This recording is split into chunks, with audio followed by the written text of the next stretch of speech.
Dishonored, for me, first of all, represents adding a new fictional place on the map of important non-existing cities. I draw and I paint, and I was an industrial designer, so technically I was formed to reproduce things that don't exist in a very realistic way.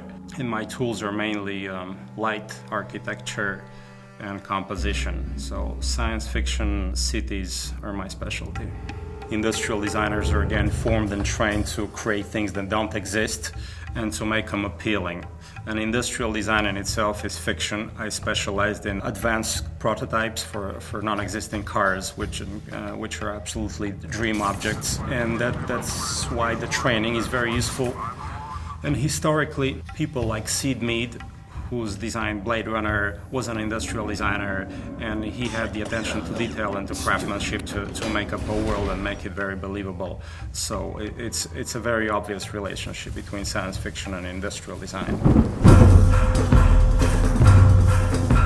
So in Dishonored, you play a supernatural assassin in a steampunk city called Dunwall.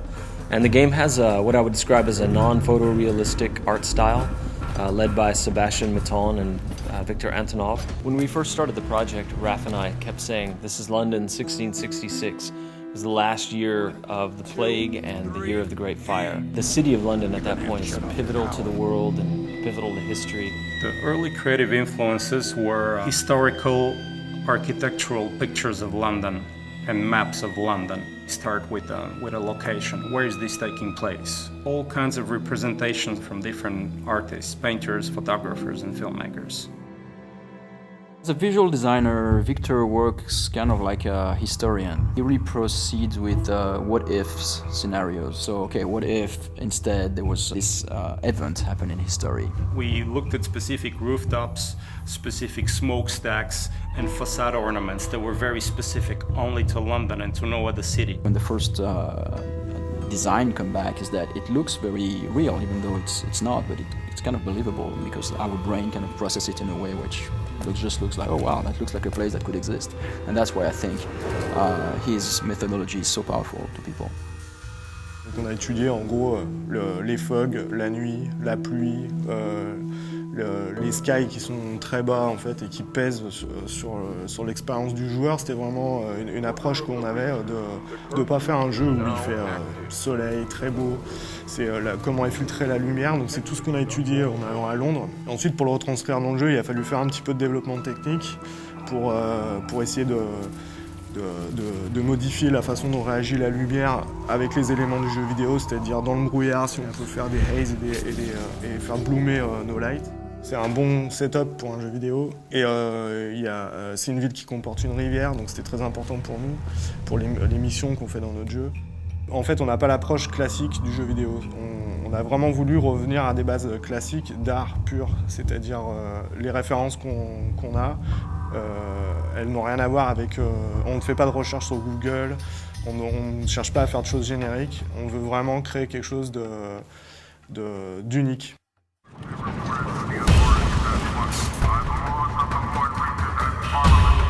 But the more we worked on the game, the more two things began to happen. As Raph and I and the team collaborated with Victor Antonov and Sebastian Maton, we started moving the game forward and forward in time, until we eventually got to some sort of 1800s. We also moved further and further away from the real world and eventually just said, okay, this is the city of Dunwall. We were somewhere in this time period where there's a lot of technology, but there's a lot of mechanical technology going on. So we based everything on suspension, steam, and basic fuel. We wanted to bring some rock and roll into that and some modern elements. So we started adding more science fiction element, pulling it forward in time and including technologies from probably mid-19th century. So this was just one foundation, one layer. Up on this layer we built what happened to the city 30 years later, 70 years later, etc. Technology and the machines in Dishonored have a specific narrative function. They tell the story of the ruler of the country who has a flair for industrial design and progress. So he's building bridges and buildings and fences and devices to modernize the city and to crush and oppress people as well.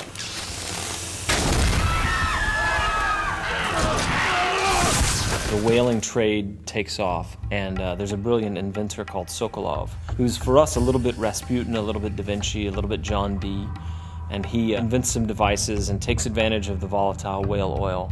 And then the oppressive government begins to use those devices against the people as a sort of security layer. The whale oil industry in Dishonored is manifested and represented through visual elements and design elements like ships and boats. And all that suggests that the world is bigger than the city, and you have an ocean, and you have foreign different lands, and maybe colonies. So you have these mysterious ships bringing these strange animals because they're not regular whales, they're Dunwall whales. So you see them through harbors and rivers and through the coast, and the whale ships expand the scope of the city. The characters and the character design in Dishonored are no different than the architectural design or the design of the light. We wanted to get into the identity of these characters. We looked into British morphology. How are the eyes set? How's the nose? How's the skin? Play with the grotesque and with the beautiful, and we stylize this into a variety of very real faces that have a backstory and a meaning to them. On a travaillé avec des gens un peu à travers toute l'Europe et qui étaient vraiment des spécialistes en fait de l'anatomie pour essayer de ne pas perdre l'intention qu'on avait mis dans les visuels au départ. Et on a pris des gens qui étaient spécialisés par exemple dans les silhouettes et dans les vêtements, dans la découpe des plis, la façon dont travaille un jean ou un pantalon. On ne voulait pas justement que ça ressemble à des personnages de jeux vidéo avec des jambes en tube et quelques polygones pour donner de l'effet ou juste des shaders. C'est-à-dire qu'on vraiment travaille la silhouette, c'est-à-dire que nos personnages, on a une approche de loin parce que c'est un jeu de combat, donc on détecte les personnages de loin. Et on a besoin aussi d'avoir un fort caractère quand ils sont très près. Ce qui rend vraiment les personnages de Dishonored uniques, c'est le fait qu'on a voulu les typer dès le début. En fait, on est parti dans cette stylisation. Et par exemple, au niveau des proportions, si je repense au City Guard, en fait, qui est un combattant, on n'a pas hésité à lui grossir les mains, à réduire sa boîte crânienne, pour vraiment qu'il ait le physique qui reflète ce qu'il fait dans le jeu. Et à l'opposé, on a par exemple les aristocrates qui sont beaucoup plus élancés, avec des fronts plus hauts, qui sont assez hautains, en fait, qui ont des visages vraiment durs. Ensuite, la deuxième approche, en fait, c'est de les passer en modélisation, en 3D pour le jeu. Et le but, c'est de ne pas perdre l'essence qu'on a dans la peinture, parce que c'était carrément de la peinture qu'on avait, c'était pas juste des croquis. Et garder ça en 3D. Donc là, la contrainte, c'était plutôt technique, c'est comment garder quelque chose un peu de vivant et pas de tout générique, tout lisse. En fait, ce travail de stylisation qu'on a réalisé sur nos personnages, on a aussi voulu l'appliquer sur nos animaux. C'est pas des animaux qu'on a l'habitude de voir, ils sont vraiment particuliers.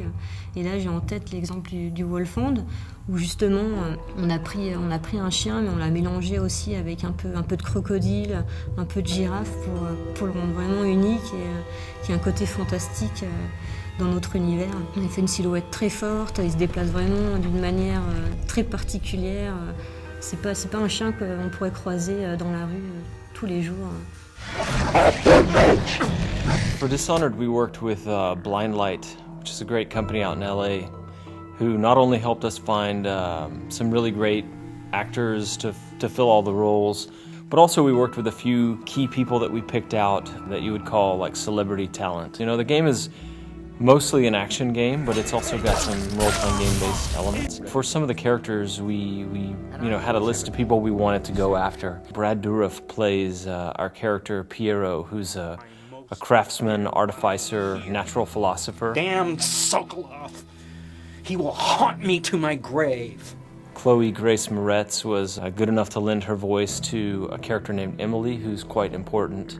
I love getting in the booth and just kind of playing with the different voices and sounds and stuff you can make, and trying to really get the acting through onto the video game. Susan Sarandon, I'm older, so I'm a big fan of hers from even as far back as the Rocky Horror Picture Show days. And she plays an interesting character that I don't want to say too much about right now. So those guys bring their own ideas to what the character's feeling and the intensity. And so just talking purely in narrative terms, I think the voice actors add a level of polish and help the player just sort of like empathize with what's going on. I want the Dishonored world to leave a souvenir and a memory in the player as if they had really been to this place and it moved them. And I hope it would stay in fiction as one of the places that will give people goosebumps and shivers.